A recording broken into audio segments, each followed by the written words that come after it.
Fala galera, tudo bem? Eu sou o Wallace e vou ter o prazer de te acompanhar ao longo desses 50 minutinhos para a gente fazer uma folha bem legal que visa a nossa preparação para as provas da Unigran Rio. Nossa folha da Unigran Rio é uma folha bastante diversificada. Ela vai tratar de assuntos como histologia, também um pouco de genética, passando por fisiologia. E também a gente fala um pouco sobre a característica das algas, vertebrados. É uma folha bastante abrangente. E a número 1 da nossa folha de hoje, ela é uma questão que versa sobre os tecidos do corpo. Vamos à leitura. Enquanto somos recém-nascidos, nossas mamães nos cobrem de cuidados especiais e uma das maiores preocupações de mamãe é impedir choques ou fortes pressões na fontanela. Você conhece a fontanela? Também chamada de moleira, que fica localizada na parte superior e central da nossa cabeça. A moleira permite que os ossos se acomodem ao crescimento rápido do cérebro da criança. O tipo de tecido que forma essa estrutura é...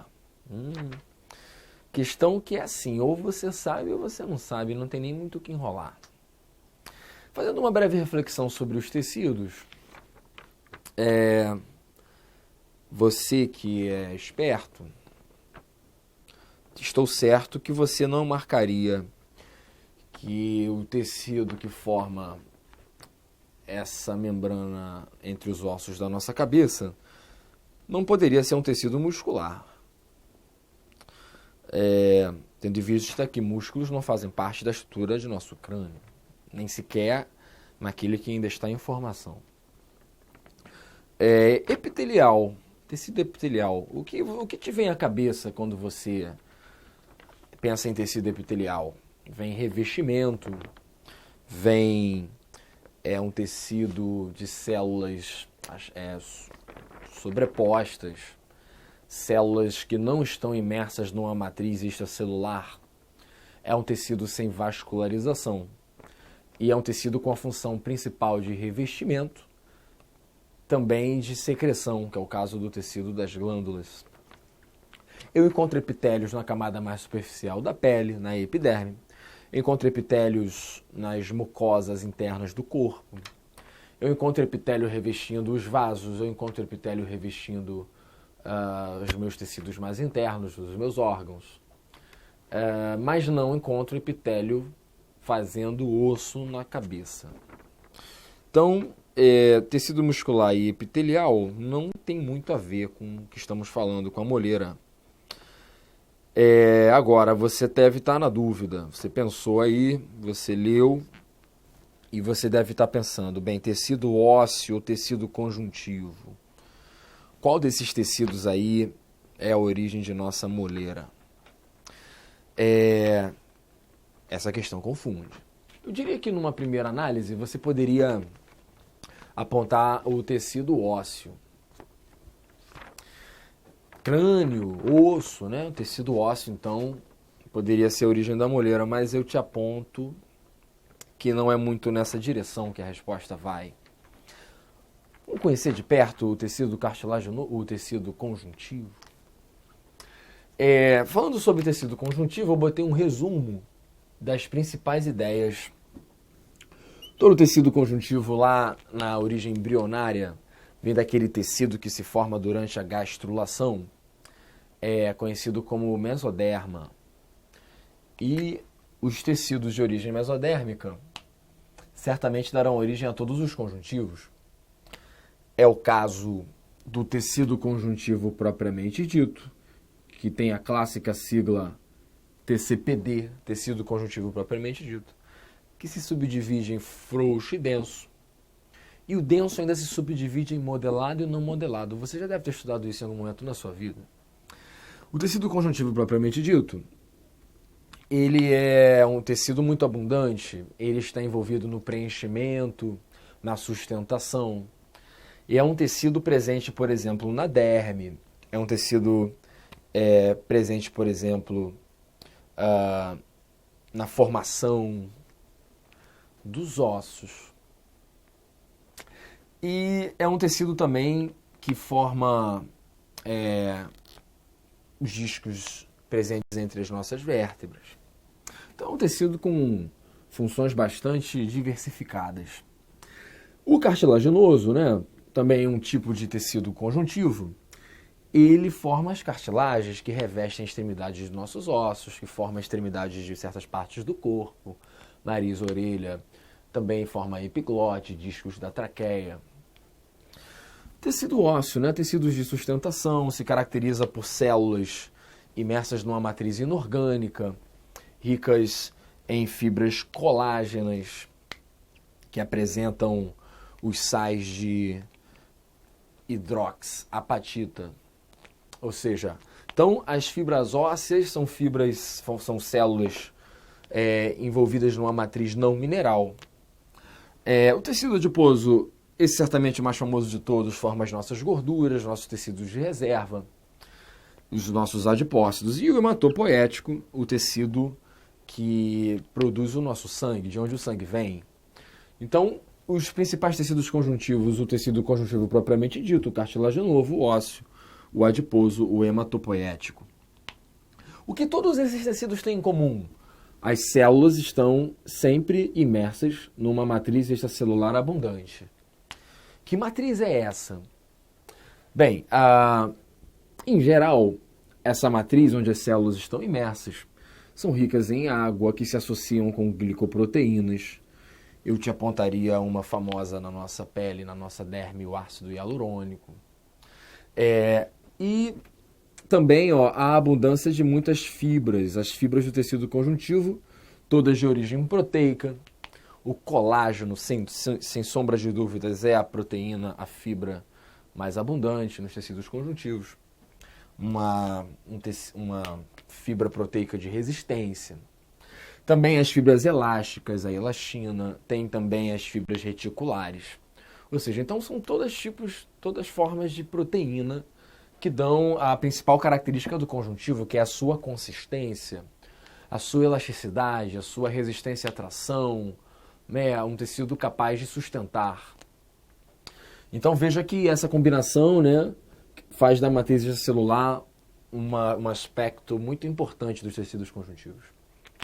Voltando à nossa questão, que visa a reflexão sobre qual tecido origina a molheirinha da cabeça dos recém-nascidos, eu te aponto para a formação óssea. Bem, como os ossos se formam, meus amigos? Ossos se formam a partir de duas premissas. Existe a formação óssea, que se dá a partir de cartilagens, e essa nós vamos chamar de endocondral. Endo, interior, condral de condros, cartilagem. Ou seja, então alguns ossos se formam a partir de cartilagens que se calcificam.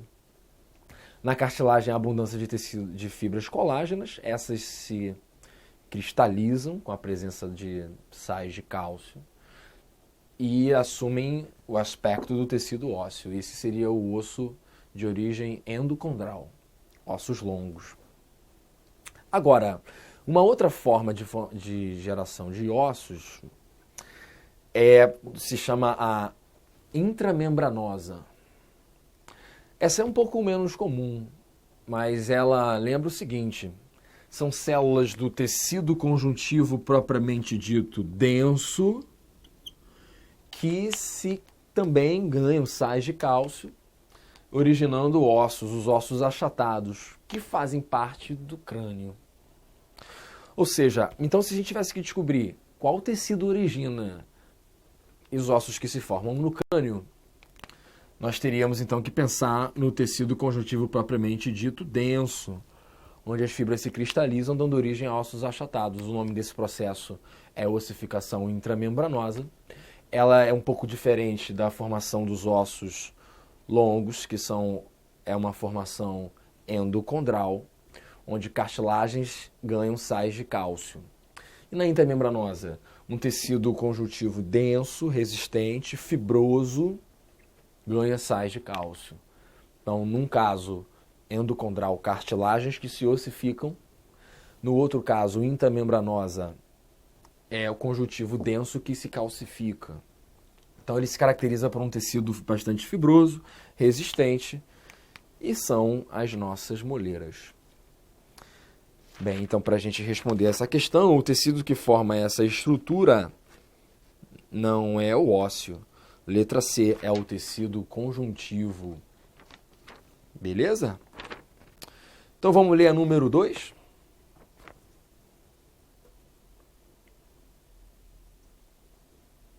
Número 2 muito boa, hein? Tema bom, tema atual, tema do nosso dia a dia, que é o uso dos anticoncepcionais e, em especial, a pílula do dia seguinte. Você leu o texto e você sabe muito bem. E para evitar a gravidez, a pílula do dia seguinte deve ser usada no máximo até 72 horas após a relação. Sabendo-se que cada vez mais tal procedimento vem sendo utilizado pelas adolescentes, é sabido que tal princípio do medicamento atua como? E aí, amigos, como funciona os anticoncepcionais hormonais? Perceba que esse é um pouco diferente dos anticoncepcionais de uso diário. Os anticoncepcionais de uso diário, eles partem do princípio do feedback que há entre os hormônios estrogênio e progesterona e os hormônios hipofisários FSH e LH. Você, para se situar bem no ciclo, deve pensar na sua segunda metade, ou seja, o período pós-ovulação, após o 14º dia do ciclo de 28. Após a ovulação do 14º dia, é quando o folículo, agora chamado de corpo lúteo, incrementa a produção de estrogênio e começa a produzir em altas concentrações o hormônio progesterona. E na segunda metade do ciclo, a alta da progesterona e do estrogênio levam a uma inibição do FSH e também do LH por feedback negativo. Você lembrou? Agora, tomando essas pílulas diariamente, doses pequenas dos hormônios progesterona e estrogênio se mantêm, então, constantemente altas. Você toma uma dose pequena todo dia, e aí, todo dia, ao longo da cartela, sua dose de estrogênio e progesterona se mantém ali constantes, o que inibe a produção do FSH. Se o FSH está inibido, você vai lembrar que no ciclo menstrual, o FSH é o hormônio que começa o ciclo. O FSH é o hormônio que aumenta após a queda da progesterona no fim do ciclo, que acontece concomitantemente à menstruação. Cai progesterona, cai endométrio, você menstrua. Caiu progesterona, caiu endométrio, veio a menstruação, o FSH começa a subir. E quando o FSH começa a subir, produzido pela hipófise, começa um processo de maturação de um novo gameta. Não é isso? Então, qual é a diferença da pílula de anticoncepcional diário para a pílula de anticoncepcional de emergência? Esta tem como principal característica altas doses hormonais, principalmente hormônio estrogênio e também progesterona, mas hormônios sintéticos em altas doses vão levar a uma forte inibição do FSH. Dessa maneira, se a mulher ainda não ovulou e fez uso da pílula anticoncepcional de emergência, se ela não ovulou ainda, o FSH fortemente inibido faz com que ela retarde a ovulação. Você concorda? Se o FSH não está sendo produzido, se ele está sendo inibido, não há gameta que mature, como aconteceria normalmente nas etapas iniciais de qualquer ciclo. Então, dessa forma, a forte inibição do FSH evita, portanto, a ovulação.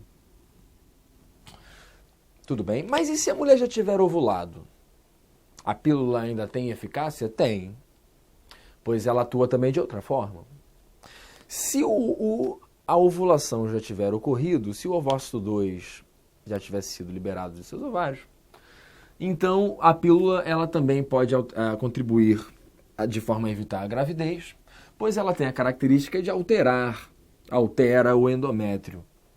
Altera o endométrio, ou seja, faz com que o endométrio, camada que reveste internamente o útero, onde o embrião se abriga, esse endométrio ele fica, de certa forma, hostil à implantação do embrião, à nidação. Ou seja, caso tenha ocorrido a ovulação e esse óvulo tenha sido fecundado, esse embrião, ao chegar no endométrio, o endométrio estará hostil à sua implantação, dificultando-a, não vai rolar. Ou seja, então, alterando o endométrio, dessa forma o embrião não tem onde se fixar, não se fixa. E dessa forma a pílula pode também atuar pós-ovulação. Então pode inibir o FSH, o que evita a ovulação. Mas se você já tiver ovulado, ele também altera a natureza do endométrio, dificultando a implantação de um possível zigoto. Você entendeu a história?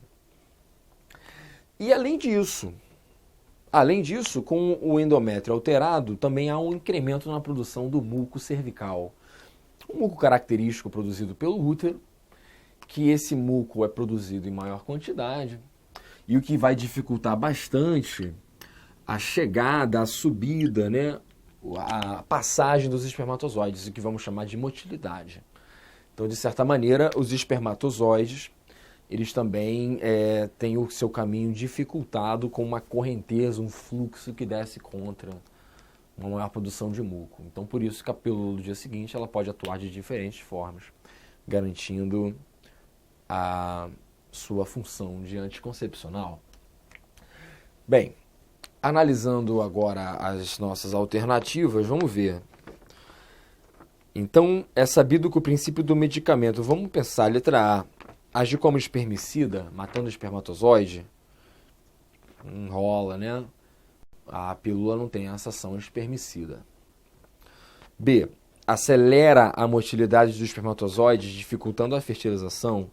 Se acelerasse a motilidade do espermatozoide, ele ia chegar mais rápido. Isso iria facilitar a fertilização. Letra C, gera uma reação sobre o óvulo, impedindo a fertilização. Também não é essa. A pílula não vai atuar sobre o óvulo, né? Pode atuar em sua formação, na formação do óvulo. Letra D, acelera o processo da ovulação. O nosso objetivo é justamente o oposto, é retardar o processo de ovulação para que ele não seja fecundado. A letra E vai bem. Altera o muco do útero, impede a implantação do embrião. Ou seja, então a letra E contempla bem a função da pílula anticoncepcional, que fica a dica, não pode ser usada periodicamente, não pode substituir a pílula de uso diário, tendo em vista as altas doses hormonais que essa pílula tem e seus múltiplos efeitos adversos e contraindicações. Esteja atento. Então a gente fica com a letra E, mas essa questão deixa como legado que você reflita profundo sobre os métodos anticoncepcionais, as pílulas de uso diário, o diafragma, o DIU, o gel de origem espermicida, e também a camisinha, que evita, além de uma gravidez indesejada, também a contaminação de DSTs. Então fica aí a dica. Tudo bem? Muito boa? Então vamos para 3.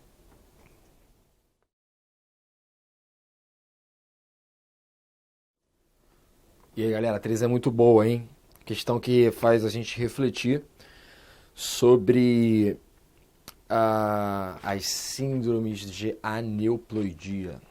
Você conhece esse nome? Aneuploidia? Bem, as aneuploidias, elas se caracterizam, portanto, por alterações no nosso cariótipo. Cariótipo, você já deve ter ouvido falar, é o que corresponde ao número e forma, um padrão de número e forma de cromossomos característicos de cada espécie. Na espécie humana, o cariótipo padrão é de 46 cromossomos, você conhece. Um par sexual e os restantes, os outros 44 cromossomos autossômicos.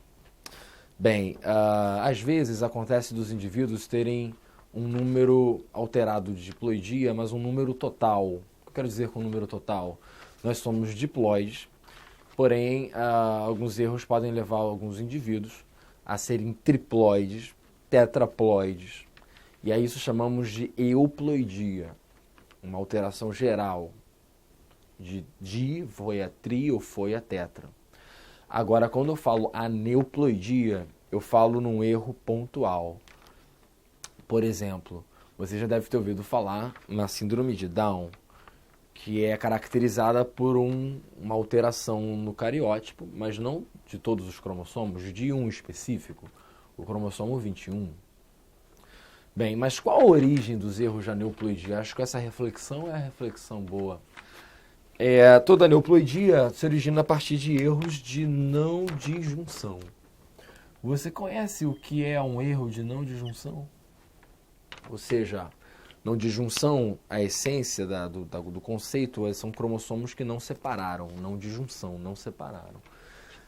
Para a gente falar em cromossomos que não se separam, temos que remeter às divisões celulares, mitose e meiose.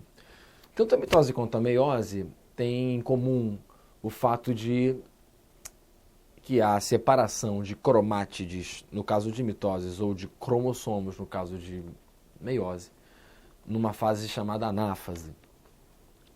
Eu trouxe aqui para a gente dar uma relembrada sobre o que rola na anáfase, ou seja, a fase da separação. Você sabe muito bem que a anáfase é sucedida, vem depois da metáfase, e a anáfase precede a telófase. Logo, se você lembra, é prófase, metáfase, anáfase, telófase. E na anáfase é quando os cromossomos que antes se encontravam alinhados ou pareados no centro da célula, durante a anáfase há a separação. Os cromossomos são tracionados para os polos da célula por meio dos centríolos, arranjos de citoesqueleto que organizam os microtúbulos, as fibras do fuso, que se ligam lá na região do centrômero, no cromossomo, realizando essa separação. Na anáfase normal, o padrão é que os cromossomos sejam separados corretamente. Metade do número de cromossomos para um lado, a outra metade para o outro. O que seria um erro de não disjunção? É quando os cromossomos, porventura, não se separaram. Veja esse caso. Ou seja, ambos os cromossomos vieram para um lado. Consequentemente, a célula resultante do lado de lá vai ter um cromossomo a menos. A célula resultante do lado de cá vai ter um cromossomo a mais. Então, isso seria um erro de não disjunção. Acontece nas anáfases. Não podemos generalizar que é só nos erros de anáfase de meiose. Também podem existir erros de anáfase de mitose. Sobre isso, eu quero que você reflita sobre algumas síndromes que dão na pessoa inteira. Que eu quero dizer, tem o cara que ele é Down inteiro. Mas também existem algumas síndromes mais brandas que os entendidos chamam de mosaico. O que seria Down mosaico? É quando você não é acometido por completo. Algumas partes do teu corpo apresentam a trissomia, outras não. Isso é possível. Às vezes você pode ser meio Down, não sabe. Mas bem, veja, qual a diferença do cara que é 100% Down, qual a diferença do cara que é meio Down? No 100% Down, o cara que é 100%, tem a trissomia em 100% das células, foi um erro de meiose, pois foi um erro que aconteceu pré-formação do zigoto. Você consegue compreender? Suponha um óvulo que foi gerado com o cromossomo 21 a mais, enquanto o espermatozoide, que tem um número normal de cromossomos. Então, quando gera um zigoto já com a trissomia. Então foi um erro pré-zigótico, um erro na meiose que deu origem ao óvulo. Isso dá origem a pessoas 100% Down. Enquanto que pessoas que são mosaicismo, que são meio Down, seria um erro pós-formação do zigoto. Ou seja, o gameta óvulo foi gerado corretamente, o gameta espermatozoide foi gerado corretamente, fecundaram e geraram um zigoto normal, 46 cromossomos, mas ao longo das mitoses desse zigoto, pode também ocorrer um erro de anáfase, dando origem a partes do corpo que têm uma trissomia e outras partes que não. Mosaicismo. Mas nesse caso aí, a questão quer que a gente pense sobre a síndrome de Turner. Você conhece a síndrome de Turner? Eu coloquei um resumo aqui das principais síndromes que acometem os seres humanos que têm a sua origem em erros de não disjunção. A síndrome de Down, como eu te falei, é característica de uma trissomia de cromossomos autossômicos. O cromossomo 21 é um cromossomo autossômico, aquele que homens e mulheres apresentam igual. Outras síndromes de natureza autossômica são Patot e Edwards. Se você tiver curiosidade de conhecer, dá um Google aí, pausa aí o vídeo, vê no Google, vê a imagem do menino com Patot, com Edwards. Você vai te comover. Mas ainda também existem as síndromes que acometem cromossomos sexuais. Essas três, então, seriam síndromes de natureza autossômica, cromossomo 21, cromossomo 13 e o cromossomo 18. Mas eu destaco essas duas síndromes aqui como as síndromes que interferem no número correto de cromossomos sexuais. Klinefelter é muito conhecida. É a síndrome onde meninos apresentam alta dose de estrogênio, então às vezes apresentam características femininas, ginecomastia, também um pouco de assimetria nos membros, genitais, os testículos pouco desenvolvidos, ovários atrofiados. E aí isso se caracteriza pela trissomia sexual, ou seja, é o clássico caso XXY. Acometem as pessoas com Klinefelter. Turner são meninas que não apresentam um par de cromossomos X, apresentam apenas um, e dessa forma as doses de estrogênio são muito baixas, fazem com que as meninas geralmente não avancem, não tenham o corpo de mulher, ficam ali numa eterna puberdade, mas nada que um tratamento hormonal não resolva. Mas veja, essa se caracteriza por uma monossomia, ou seja, representamos X0 justamente para dar ênfase de que só há um cromossomo X nesse caso. Um link interessante, um detalhe legal, é você compreender como que um exame famoso pode te ajudar a diagnosticar essas síndromes. Existe um exame chamado o teste da cromatina sexual. A cromatina sexual ou corpúsculo de Barr, se você já ouviu falar, é um cromossomo X que as mulheres têm e que se encontra permanentemente inativado. Um homem XY não tem a cromatina sexual, pois o único cromossomo X que o homem tem se encontra meu Deus, essa palavra é muito difícil. Desenrolado, descompactado, desesperalizado. Ou seja, o único X que o homem tem, ele está funcional. A mulher tem dois, você lembra, mas um fica inativo, ou seja, espiralizado, condensado, compactado, DNA enrolado na estona. O outro não. Então esse que fica enrolado, esse que fica fechado e compactado é a cromatina sexual. Mulheres XX apresentam uma cromatina. Mulheres Turner, mulheres X0 não tem cromatina. Então você pega a célula de uma menina Turner e você não encontra cromatina sexual lá. Como ela só tem um cromossomo X, esse único cromossomo X é funcional. Não tem o outro que fica permanentemente enrolado. E Klinefelter são meninos que apresentam a cromatina sexual. Porque veja, já que o menino Klinefelter é XXY, dos dois X que ele tem, um funciona, um desenrola, o outro não. Então tem cromatina sexual na célula de homem, é Klinefelter. Falta cromatina sexual na célula da mulher, é Turner. Eu espero que você tenha feito essa conexão. Bem, refletindo sobre as alternativas, o que caracteriza essa monossomia do X comum em Turner? Fala assim, a letra A. Uma não disjunção durante a formação do espermatozoide. Essa alternativa é coerente, é boa. Porque, veja, o óvulo, ele tem, por natureza, um cromossomo X.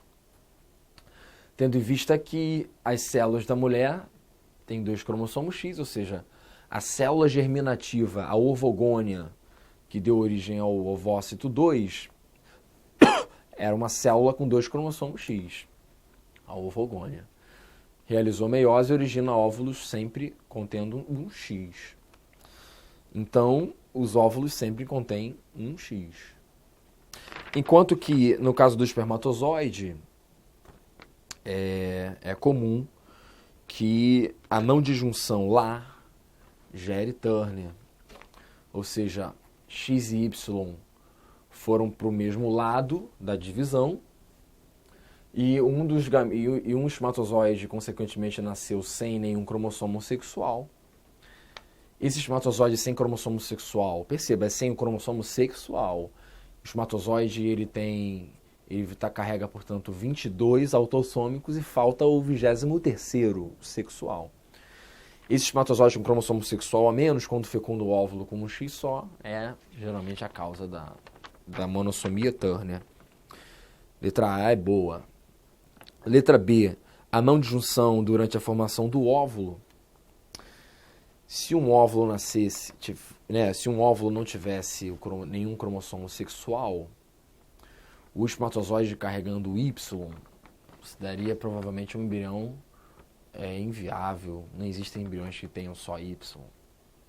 Por isso que em Turner é mais comum que a monossomia seja no espermatozoide. A letra C, a não disjunção entre a formação espermatozoide e óvulo, é no espermatozoide o problema. Letra D, fecundação de um óvulo com duplicação da cromatina sexual, pelo contrário. Não há duplicação da cromatina sexual, senão teríamos um X a mais. E letra E, a fecundação de óvulo com ausência de cromatina sexual. Perceba que o óvulo, ele nunca tem cromatina sexual. A cromatina sexual, o cromossomo X inativo, ele está presente apenas em células somáticas, células do corpo de uma mulher, né? Então o óvulo, como só tem um X, não há cromatina. Então a nossa resposta é a letra A, mas essa questão deixa como legado uma reflexão geral sobre as aneuploidias. Espero que você tenha entendido a origem, tenha compreendido a diferença de uma aneuploidia pré-zigótica e uma pós-zigótica, e faça aí as conexões, dialogue com o seu pensamento e entenda o que são os erros de não junção. Tudo bem? Então a gente vai agora para número 4. Vamos ler?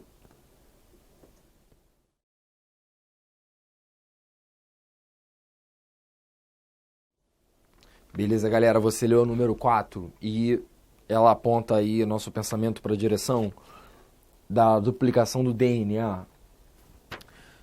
Sobre a duplicação do DNA, existem alguns pontos que são fundamentais que você não se esqueça. Quando fala em duplicação de DNA, você já lembra logo que é um processo semiconservativo, não é? Onde uma fita molde é conservada e serve como base para a construção de uma fita nova. Ao fim do processo, a fita molde base e a fita nova recém-sintetizada se entrelaçam, formando uma fita híbrida. Então, quando o DNA se duplica, sempre dá origem a 2 novas fitas enroladas nas 2 fitas moldes. Por isso, um processo que conserva metade, semi-conservativo. Eu diria que entender que o processo é semi-conservativo é fundamental, mas existem outros pontos. Por exemplo, o DNA nas nossas células, ele se autoduplica, mas a palavra autoduplicação pode nos levar a um engano, porque o DNA não se duplica sozinho, ele precisa da ação de enzimas. Bem, essas enzimas então são muitas. Eu destacaria algumas enzimas como a enzima helicase, que faz com que a fibra, a dupla fita de DNA se abra, responsável por manter as fitas separadas e as bases expostas. Uma vez que as bases estão expostas, um primer se faz necessário. Ou seja, você já deve ter visto nos livros que o primer é uma sequência de RNA que se liga na fita que se encontra aberta, sinalizando as DNAs polimerases, onde elas deverão começar o trabalho. Então essa é a sequência. A helicase abre as duplas fitas, bases expostas, primers, e DNA polimerase começa a inserir nucleotídeos de forma a complementar aqueles que estão expostos. Se uma fita tem ATA, a DNA polimerase coloca TAT e daí por diante. Uma das fitas é construída de forma contínua, outra fita é a fita retardada, que há os fragmentos de Okazaki. Os fragmentos de Okazaki são unidos por uma outra enzima chamada DNA ligase. Ou seja, então eu já te falei aqui de helicase, DNA polimerase, DNA ligase. Ou seja, são muitas enzimas envolvidas. Sem contar que DNA polimerase existem algumas, A1, A2, A3. Essas enzimas revisam o próprio trabalho. Ou seja, é um processo bastante complexo. E analisando as nossas alternativas na questão, então eu te falei aqui os pontos básicos de todo o processo de duplicação do DNA. A número 1 fala assim: sobre esse processo é controlada por várias enzimas que promovem o afastamento das fitas simples, unem os nucleotídeos novos e corrigem erros de duplicação por um sistema de reparo. Sim, é verdade. Então existem enzimas que promovem o afastamento das fitas, que eram fitas duplas, mas ao se separarem ficam fitas simples. Existem enzimas que vão unir nucleotídeos de acordo com a complementaridade, ATCG. E essas enzimas também corrigem erros, as próprias DNAs polimerases corrigem os erros que porventura cometem. E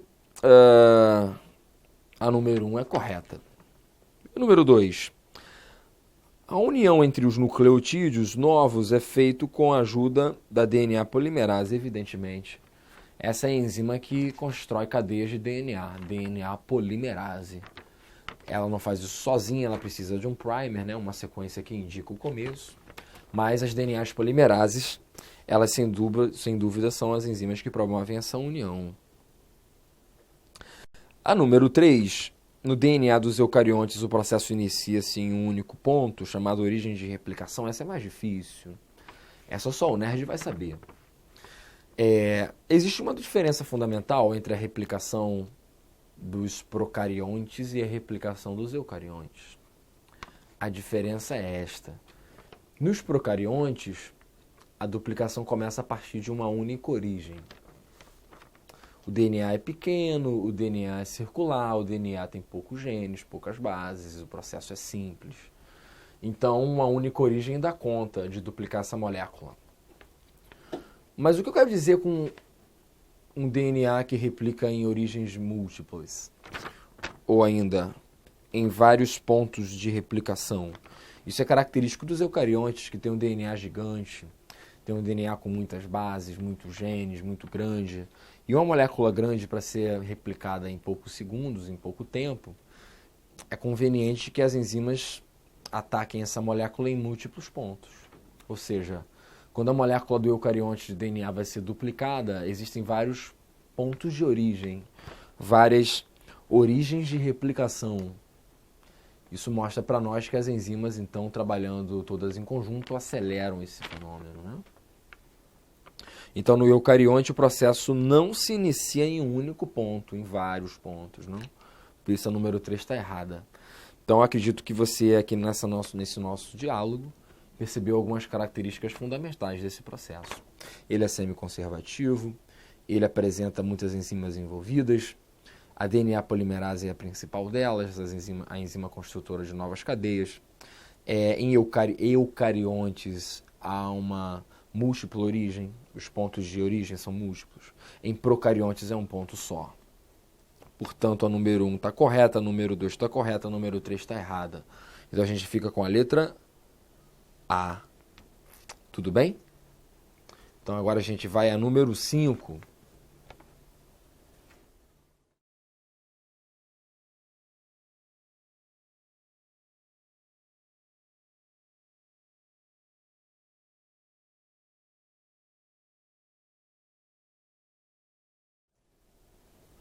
Muito bem, questão 5 muito boa.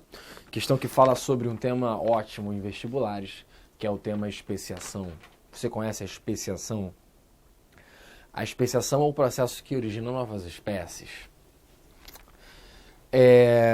Nesse contexto, toda a formação de espécie envolve a interrupção de um fluxo gênico. Fluxo gênico é o nome que você dá ao sexo. Pois quando eu falo que duas espécies estão fazendo, dois indivíduos fazem sexo, estão promovendo um fluxo gênico. Então, a premissa para que uma espécie nova se forme é que uma população inicial de indivíduos da mesma espécie tenha algum fator que impeça a ocorrência do sexo entre alguns de seus membros. Você entende? Ou seja, se tivéssemos uma sala de aula com uns 30 alunos e eu quisesse ali promover uma especiação, eu teria que de alguma forma intervir para que essa sala de aula fosse separada em dois grupos, um lado A e um lado B, onde os indivíduos do lado A não fizessem sexo com os indivíduos do lado B.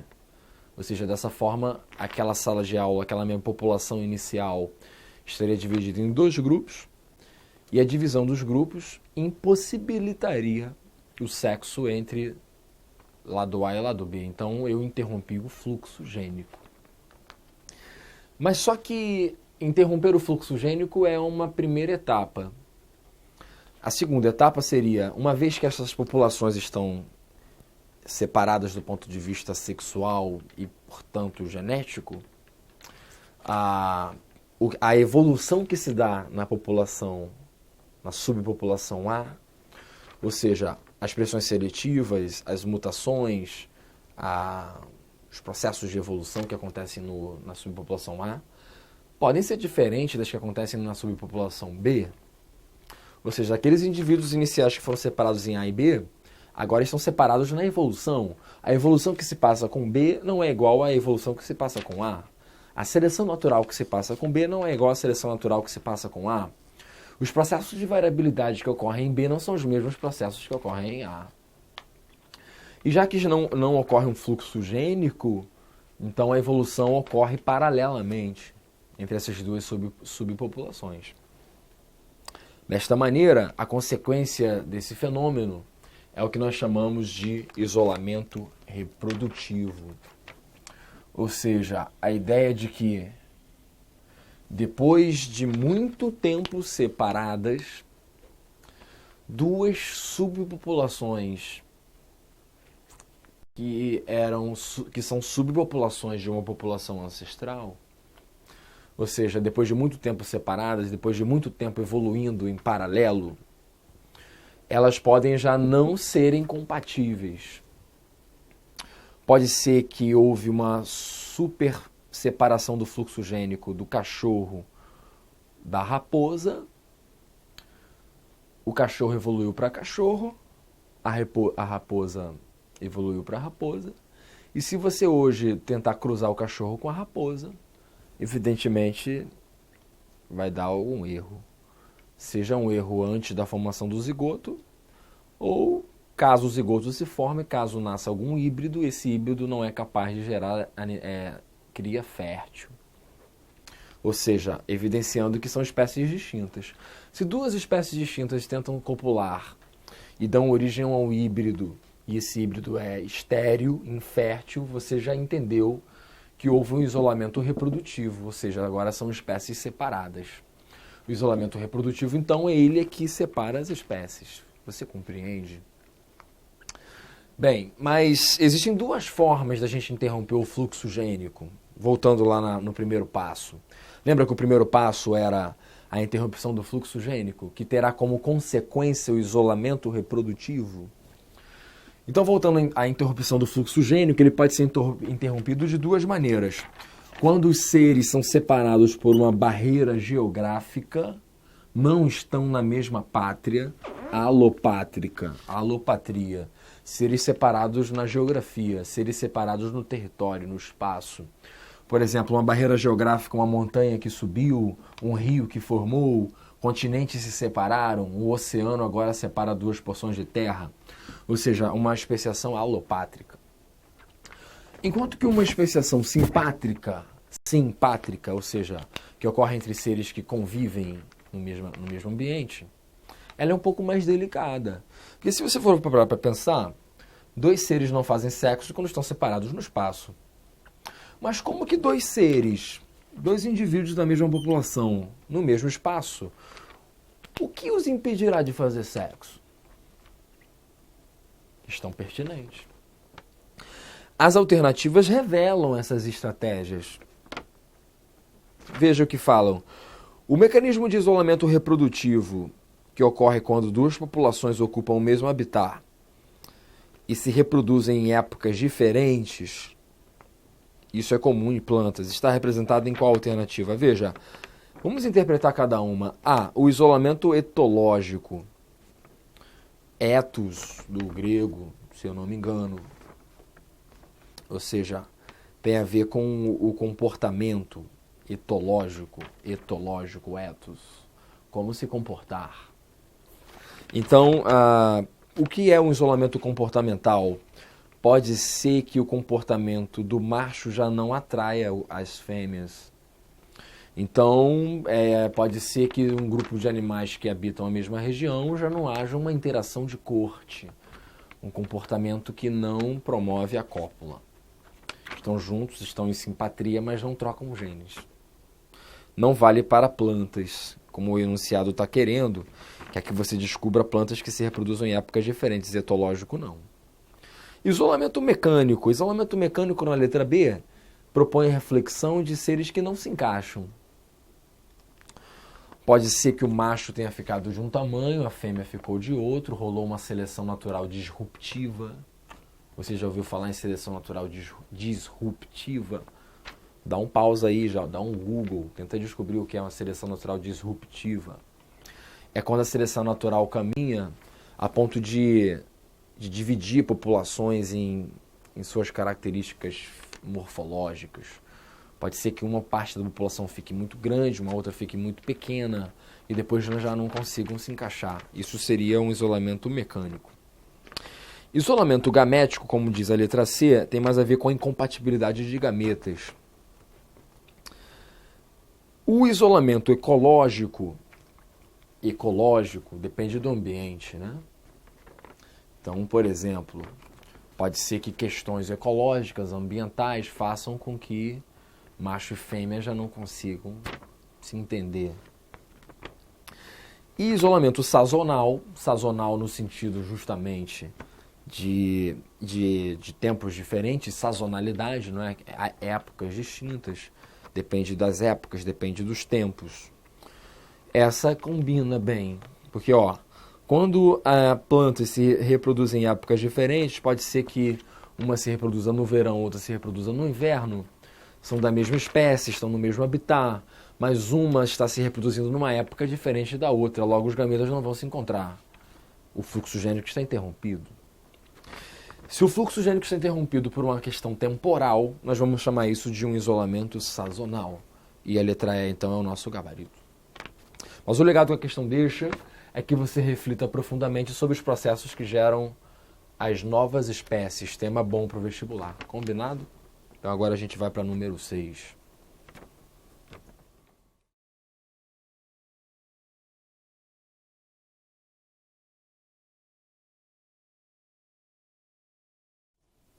Boa, número 6 aí, legal. Então, a questão que fala sobre anexos embrionários. E para a gente falar sobre anexos embrionários, a gente tem que saber onde começa a história dos anexos embrionários. Meus amigos, reflitam. Você, a galinha e o jacaré, vocês têm algo em comum. Muito em comum. Mas eu diria que o principal aspecto que temos em comum é o fato de pertencermos ao grupo dos aminiotas. Ou seja, somos os animais providos de anexos embrionários. E como o nome dá ênfase, aminiota, existe um anexo em especial que foi preponderante para a conquista da Terra. Ou seja, você sabe que na história evolutiva dos vertebrados, os répteis foram os animais a terem 100% de independência da água para principalmente a fecundação, o sexo e o desenvolvimento embrionário. Ou seja, o ovo amniótico, o ovo que tem amnion, ele está muito envolvido e muito relacionado com a conquista total da Terra. Independência do ambiente aquático. Ou seja, veja se você me entende. O ovo amniótico, ele possibilitou aos répteis não precisarem da água mais para o desenvolvimento de seus embriões, coisa que o anfíbio precisa. Ou seja, o anfíbio, você sabe, ele faz fecundação externa, depende da água. A pele dele é permeável, depende da água. E o ovo não tem casca e não tem amnion. Morre seco quando fora da água. Dessa maneira, então o ovo amniótico, ele é um ovo importante evolutivamente. Mas e o amnion eu destaco como uma estrutura embrionária, um anexo do embrião, que possibilitou a vida de todos no ambiente seco, inclusive a sua. Você sabe que quando você nasceu, você anunciava ao mundo que estava chegando por meio da ruptura da bolsa amniótica. A bolsa estourou. Ou seja, se a bolsa estourou, você estava para vir ao mundo. E essa bolsa era uma bolsa de origem dos répteis, do ovo amniótico. Que é um ovo, claro, também com casca. Lembrando que os anfíbios não têm ovo com casca impermeável e seca, é um ovo permeável. Mas além da casca, o amnion. Então não se esqueça, hein, uma bolsa de água que envolve um embrião, que permite a vida em ambientes secos. Isso se dá no réptil, na ave e também na gente. Em mamíferos, o alantoide, outro anexo embrionário importante, ele está presente no ovo, mas na gente ele já está diferente. O alantoide nos répteis e também nas aves tem a função de remover os excretas e também promover algumas trocas gasosas. Corium, uma membraninha, uma película que protege o ovo, o embrião, perdão, né? Então, uma película protetora envolve a proteção física, mecânica, né? Uma membrana protetora. E o saco vitelínico, onde vitelo lembra sempre reserva. Então, o saco vitelínico é uma reserva nutritiva que o embrião carrega consigo. É a gema do ovo. Então, se você comeu ovo hoje, você comeu o saco vitelínico do pinto. Ou seja, então, na gente é diferente. Na gente, alantoide e corium se fundem para formar o alantocorium, que é um anexo embrionário da gente, que vai estar em diálogo, em associação com a placenta. Saco vitelínico é nosso muito reduzido, tendo em vista que a placenta vai te nutrir, você não precisa carregar com você um vitelo. Agora o amnion esse tem. Então por isso que o ovo é importante, é o amniótico. Os anexos possibilitaram a conquista da Terra por inteiro e o amnion tem seu destaque na evolução. Então quando a gente volta aqui às alternativas, essa reflexão sobre vertebrados é muito boa. E ela vai falar assim, ó, 6, letra A, o amnion, o alantoide e corium estão presentes apenas nos répteis, nas aves e nos mamíferos. Pertinente. B. Os ovos dos anfíbios, répteis e aves possuem casca que fornece proteção mecânica. O ovo do anfíbio não tem casca que dá proteção mecânica. C. Os peixes e anfíbios são chamados de amniotas. Não. Os amniotas são os répteis, as aves e os mamíferos. Letra D. Os mamíferos que não possuem placenta, ornitorrinco e equidna, são chamados eutérios. E essa aí te complica, hein? Essa aí é difícil. Essa é pro nerd. A letra D é pro nerd. Ó. Os mamíferos que não possuem placenta. Você já ouviu falar na divisão dos mamíferos? Nós mamíferos somos organizados em 3 grupos. O primeiro deles é o prototéria. Proto primeiro, primitivo, né? É o ornitorrinco. Esse animal nasce dos ovos, você já deve ter ouvido falar. Dá um Google aí e vê a cara de um ornitorrinco. Bicho bizarro. Mas que nasce do ovo e que dá leite. Por isso um mamífero. Prototéria, esse não tem placenta, tá longe disso. Metatéria, o segundo grupo, meta à frente, é o grupo dos mamíferos com marsúpio. Você já deve ter visto a bolsa do canguru, do koala, do gambá, ou seja, ter marsúpio, uma bolsa que é completo do desenvolvimento do embrião. Você já deve ter se perguntado o que tem dentro daquela bolsa. Se você fosse dar uma olhada lá, você ia encontrar glândulas mamárias jogando leite. E o último grupo, eutéria. Prototéria, metatéria, o terceiro e último, eutéria, o verdadeiro, o pleno eu. Ou seja, o que tem placenta. Então, por isso que a letra D, os mamíferos que não possuem placenta não são os eutérios, pelo contrário, os mamíferos que têm placenta são os eutérios. E a letra E, o saco vitelínico não acumula excretas nem aqui nem em lugar nenhum.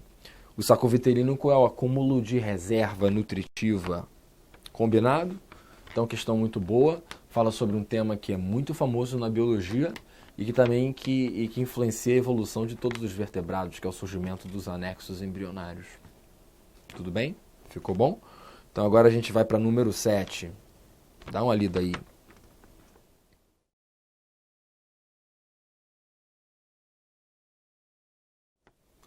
E aí, galera, reta final da nossa aula, então.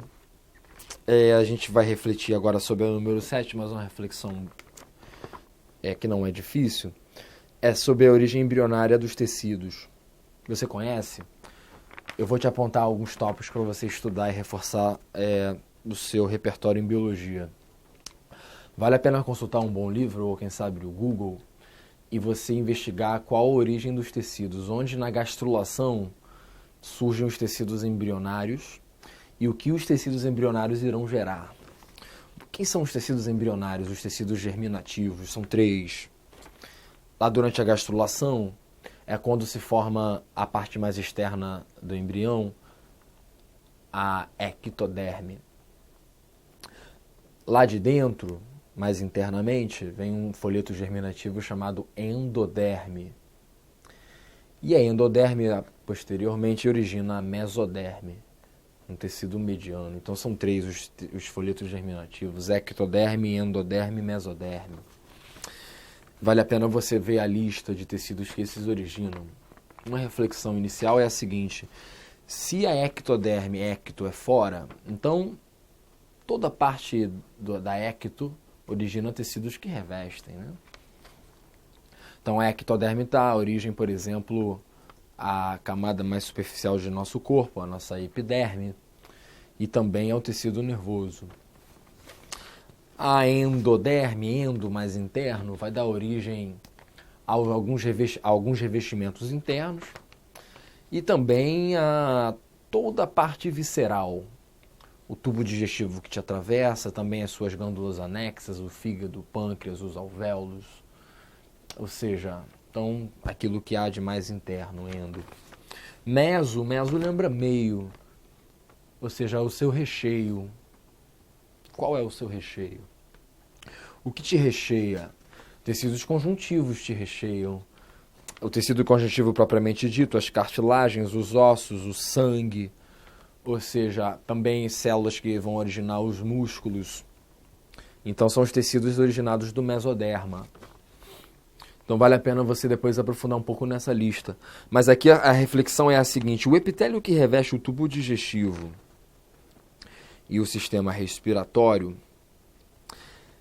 e o epitélio que reveste os vasos sanguíneos, eles se originam de onde? Veja, essa pergunta é difícil, porque o epitélio, tecidos de revestimento, eles apresentam origens distintas.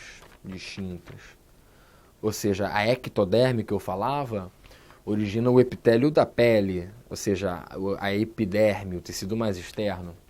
Mas existem tecidos epiteliais por dentro da gente. Por exemplo, as mucosas, as serosas, membranas que envolvem os órgãos, o peritônio, a pleura e também o endotélio, que reveste os vasos. Então veja, existem tecidos de revestimento dentro da gente.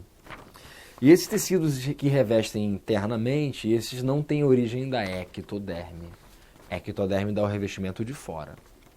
Ou seja, então, lá no nosso tubo digestivo, eu tinha dito anteriormente que toda a parte visceral tem origem da endoderme. Logo, os revestimentos da parte visceral também são de origem endodérmica. É um epitélio de origem endodérmica. Tubo digestivo. Também sistema respiratório. Enquanto que os nossos vaso de sangue é recheio, o sangue é recheio. E como eu disse a você, se o sangue é recheio, o sangue é tecido conjuntivo. E os conjuntivos têm origem de onde? Mesoderma. Ou seja, então revestindo os vasos, o endotélio, o tecido epitelial de origem mesodérmica. Ficou claro? Então, o legado que a questão deixa é justamente esse, conhecer os tecidos germinativos, conhecer o que eles originam e ficar ligado que o epitélio tem origens múltiplas. Por isso eu vou de letra D, de doidão, que fala que na endoderme é o epitélio que reveste tubo digestivo e respiratório, a mesoderme, epitélio que origina o revestimento dos nossos vasos. Para acabar essa aula, para a gente ficar feliz, eu vou falar da número 9, mas sabe por quê? A número 8, se você der a lida num bom livro de biologia, você encontra informação sobre as algas.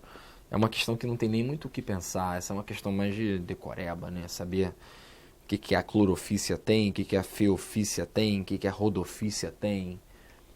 Um bom livro de biologia você encontra, você dá uma pensada, você acha. O nosso tempo está curto, a 9 eu quero te ajudar. A 9 é uma questão sobre mutações, boa. Vá lá, ela fala assim, em relação às mutações gênicas e cromossomiais, o que a gente tem aí para afirmar? Veja como a Unigran Rio gosta de questões meticulosas, né? A gente tem que analisar uma a uma. Olha a letra A. Nas mutações gênicas são alterados pedaços inteiros dos cromossomos, modificando a sequência de genes. Ora, se é uma mutação gênica, então tem a ver com a sequência de genes, a sequência de bases.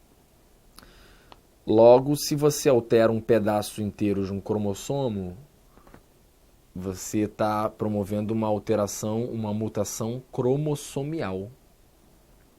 A mutação gênica é aquela mutação que vai interferir na sequência das bases. A mutação dos cromossomos são mutações que interferem na estrutura do cromossomo. Então a letra A está se contradizendo. Nas mutações gênicas são alterados pedaços inteiros? Não.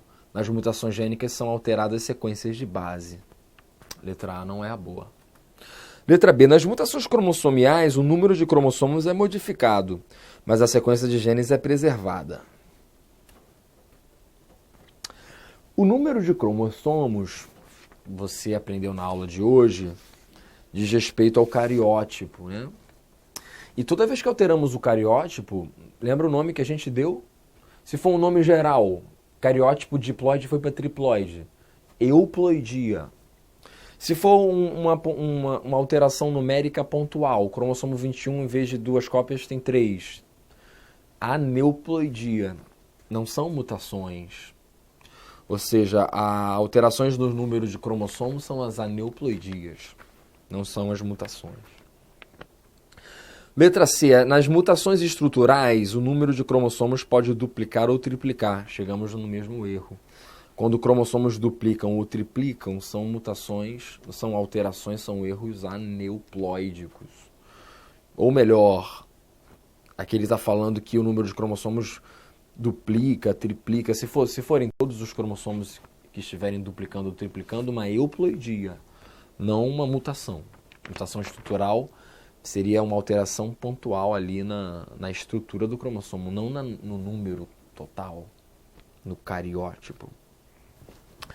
A letra D fala, a mutação pode ser provocada por um defeito no mecanismo de duplicação do DNA ou por fatores ambientais, por certos vírus e pela ação de produtos químicos. Essa é a boa. Porque a mutação, ou seja, mutação, tanto gênica ou cromossomial, ela pode ter uma origem aqui no mecanismo de duplicação. Claro, as DNAs polimerases também erram. Evidentemente, se a DNA polimerase erra, ela altera a sequência de genes, o que caracterizaria uma mutação gênica. Fatores ambientais, sem sombra de dúvidas, a radiação, fatores químicos, elementos diversos da poluição que a gente está exposto. Isso altera também a química das bases, o que leva também a erro. Alguns vírus podem alterar as sequências de base. Você conhece o vírus HPV que causa câncer de colo de útero? Fica ligado. O vírus também pode causar mutações e, sem sombra de dúvidas, a ação de produtos químicos também tem ação mutagênica. Então a letra D está muito boa. A letra E é só para a gente eliminar. A mutação pode ser provocada por fatores ambientais, certos vírus, pela ação de produtos químicos, mas não por um efeito no mecanismo de duplicação do DNA. O erro está aí. Pode ser um mecanismo de duplicação também. Letra D é a resposta. Número 10 você dá uma lida rápida, mas isso aqui é um erro, é uma questão conceitual sobre os glicídios, né? Os glicídios eles têm função energética, compõem algumas estruturas de seres vivos, como o revestimento das células, o glicocálice, ácidos nucleicos, como as pentoses, aí participam de substâncias existentes entre as células, como o ácido hialurônico. Sim, a número 1 está correta. 2. Os glicerídeos são glicídios. Começou mal, hein? Dá um Google em glicerídeo aí. Você vai ver que glicerídeo é um tipo de lipídio que é formado por glicerol e ácidos graxos, ou seja, glicerídeos não são glicídios. E número 3, a quitina e o ácido hialurônico são disacarídeos. Começou mal. A quitina e o ácido hialurônico são até glicídios, mas não são disacarídeos, são são carboidratos complexos. Disacarídeos são aqueles formados por 2 monômeros. Ou seja, então a gente vai de número 1 correta, letra E. Então, meus amigos, a gente fica por aqui nessa folha muito boa. Espero que eu tenha te apontado alguns caminhos para você aprofundar seus estudos. Bons estudos, um abraço e até a próxima.